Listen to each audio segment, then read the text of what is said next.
بسم اللہ الرحمن الرحیم۔ آج ہم آپ کی خدمت میں حجرہ مبارک یعنی حجرہ رسول اللہ صلی اللہ علیہ وآلہ وسلم سے متعلق آپ کی خدمت میں عرض کریں گے۔ اگر آپ کو آج کی یہ ویڈیو اچھی لگے تو چینل ضیاء حیات کو سبسکرائب کریں، لائک کریں، کمنٹ کریں اور اپنے دوست عزیز اقربا میں شیئر بھی کریں۔ میں ہوں آپ کا میزبان محمد ضیاء القادری۔ مدینہ منورہ میں حجرہ رسول صلی اللہ علیہ وآلہ وسلم اسلامی تاریخ کا وہ عظیم مقام ہے جو رسول اللہ صلی اللہ علیہ وآلہ وسلم کے مبارک زندگی اور ازواج مطہرات رضی اللہ تعالی عنہ کے گھریلو معمولات سے وابستہ رہا۔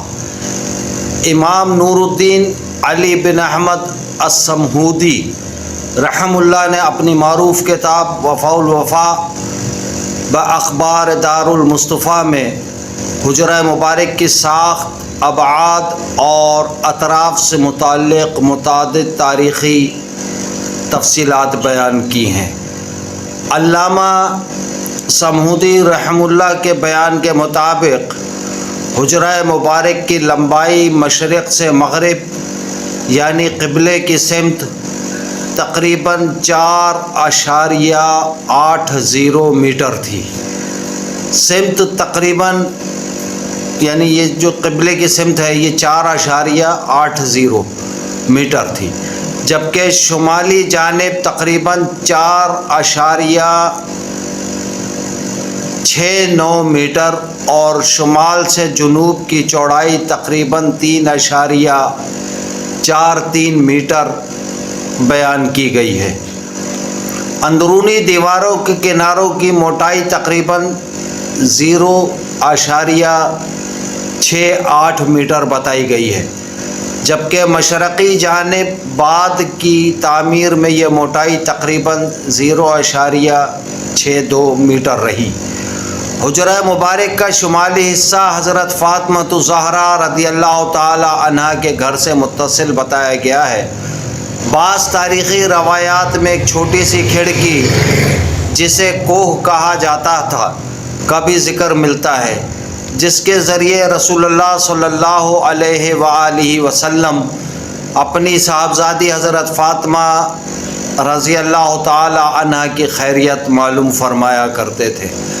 حجرہ مبارک صلی اللہ علیہ وآلہ وسلم کے جنوبی جانب حضرت حفصہ بنت عمر رضی اللہ تعالی عنہا کے گھر اور حجرے کے درمیان ایک راستہ ہونے کا ذکر ملتا ہے۔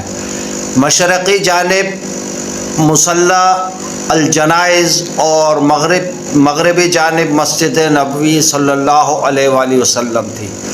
حجرہ مبارک اور مسجد کے درمیان موجود دروازے کے ذریعے رسول اللہ صلی اللہ علیہ وآلہ وسلم نماز کے لیے مسجد میں تشریف لے جاتے تھے۔ ابتدائی دور میں حجرہ مبارکہ کی تعمیر بھی مسجد نبوی صلی اللہ علیہ وآلہ وسلم کی ابتدائی ساخت کی طرح کچی اینٹوں اور کھجور کی شاخوں سے تیار کی گئی تھی۔ تاریخی بیان کے مطابق اس کے 2 دروازے تھے، ایک مغربی سمت جو مسجد کی طرف کھلتا تھا اور دوسرا شمالی سمت۔ دروازے پر لوہے کا کڑا نہیں تھا بلکہ ہاتھ سے دستک دی جاتی تھی۔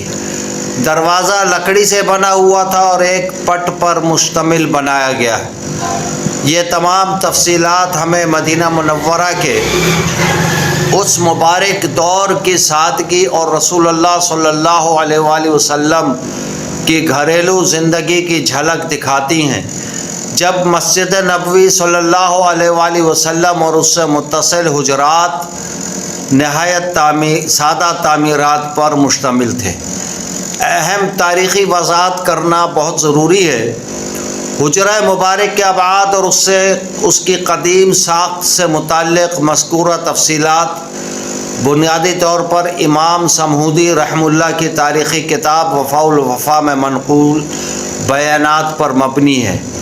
ان پیمائشوں اور بعض جزیات کو موجودہ تعمیرات کی قطعی پیمائش سمجھنے کے بجائے تاریخی روایات کے طور پر بیان کرنا زیادہ محتاط ہے۔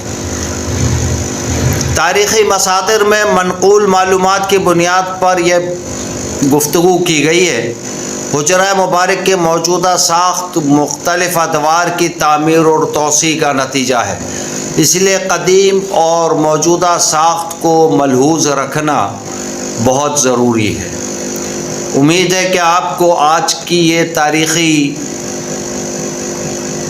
جو میں نے حجرہ مبارک کی تاریخ آپ کی خدمت میں عرض کی ہے آپ کو پسند آئے گی۔ جزاکم اللہ خیرا، والسلام علیکم ورحمۃ اللہ وبرکاتہ۔